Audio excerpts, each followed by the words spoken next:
আসসালামু আলাইকুম everyone, welcome back to my channel খানা পিনার ঘর। আজকে নিয়ে এসেছি একটা খুব সহজ এবং মজাদার রেসিপি, আর সেটা হচ্ছে হোয়াইট সস পাস্তা। এই পাস্তা তৈরি করা খুবই সহজ, তো চলুন আর কথা না বাড়িয়ে তৈরি করে নেওয়া যাক। হোয়াইট সস পাস্তার জন্য এখানে আমি পাস্তা সিদ্ধ করে নিচ্ছি এবং সেজন্য পানিতে 1 টেবিল চামচ পরিমাণ লবণ এবং 2 টেবিল চামচ পরিমাণ রেগুলার তেল দিয়ে ভালোভাবে মিক্সড করে নিব। পানি ভালোভাবে ফুটে আসার পরে এতে আমি পাস্তা দিয়ে দিচ্ছি এবং পাস্তা 10 মিনিটের জন্য সিদ্ধ করে নিচ্ছি।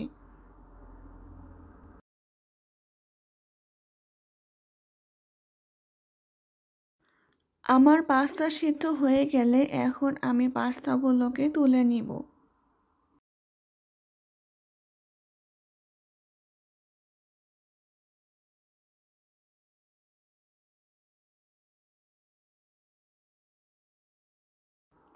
এখন চলে যাচ্ছি রান্নার মূল ধাপে। একটা ফ্রাই প্যানে 2 টেবিল চামচ পরিমাণ বাটার দিয়ে দিচ্ছি এবং বাটার মেল্ট হওয়া পর্যন্ত অপেক্ষা করব। যখন বাটার মেল্ট হয়ে আসবে ঠিক সেই সময় আমি এতে 2 টেবিল চামচ পরিমাণ ময়দা দিয়ে দিব। মিডিয়াম আঁচে ময়দা এবং বাটার ভালোভাবে মিক্সড করে নিচ্ছি।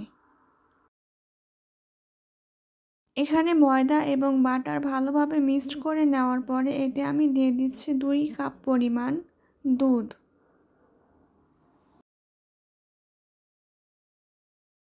এখন এই উপকরণগুলোকে আমি কিছুক্ষণের জন্য জাল করে নিব, যতক্ষণ না পর্যন্ত এটা কিছুটা ঘন হয়ে আসে।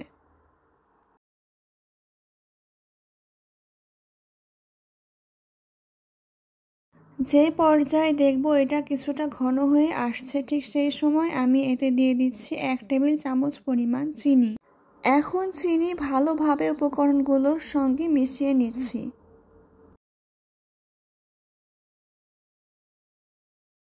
কয়েক সেকেন্ড মিশিয়ে নেওয়ার পরে এতে আমি দিয়ে দিচ্ছি অরগ্যানো।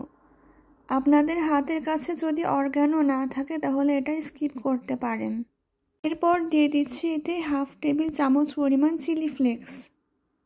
চিলি ফ্লেক্স ভালোভাবে সব কিছুর সঙ্গে মিশিয়ে কিছুক্ষণ জাল করে নিব এবং কিছুক্ষণ পর দিয়ে দিচ্ছি সিদ্ধ করে রাখা পাস্তা। এখন এই পাস্তা সব কিছুর সঙ্গে ভালোভাবে মিশিয়ে নিব এবং জাল করব আরও 2 থেকে 3 মিনিট। 2-3 মিনিট জাল করার পরে এতে আমি গ্রেটেড মজেরেলা চিজ দিয়ে দিচ্ছি।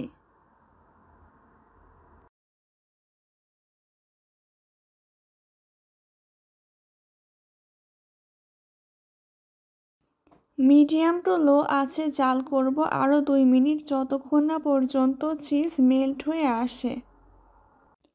চিজ মেল্ট হয়ে আসলে এরপর আমি সব কিছুর সঙ্গে পাস্তা ভালোভাবে মিশিয়ে নিব এবং জাল করব আরও কিছুক্ষণ। তৈরি হয়ে গেল আমাদের আজকের মজাদার হোয়াইট সস পাস্তা রেসিপি। আপনারা এভাবে বাসায় তৈরি করে দেখতে পারেন। আজকের মতো এই পর্যন্তই। আল্লাহ হাফেজ।